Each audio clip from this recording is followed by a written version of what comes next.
आई म्हणते बाहेर जाऊ नकोस, बाबा म्हणतात मान खाली ठेव, पण माझा देश तो रोज रस्त्यावर रक्त सांडतोय.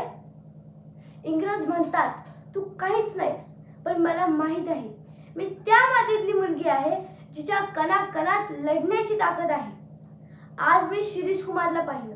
तो एकटाच उभा होता, पण त्याच्या पाठीमागे संपूर्ण भारत देश उभा होता. त्याच्या हातात बंदूक नव्हती, तरीही तो घाबरला नाही.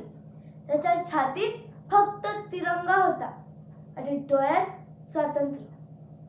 मी मुलगी आहे म्हणून मागं राहायचं, मी लहान आहे म्हणून दुसऱ्यांची गुलामी सहन करायची? नाही, कधीच नाही. माझं बालपण लपंडाव खेळण्यासाठी जन्माला आलं होतं, पण ह्या देशासाठी लपून बसायला नाही. आज जर मी शांत बसले तर उद्या इतिहास मला विचारेल तू काय केलंस. मी गोळी झेलू शकत नाही, पण सत्य ओरडू शकते.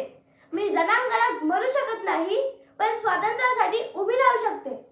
आज माझं वय 15 आहे, उद्या माझं नाव इतिहासात असेल, कारण देशासाठी उभं राहायला वय लागत नाही, हिम्मत लागते. भारत माझा देश आहे आणि तो स्वातंत्र्य होणारच.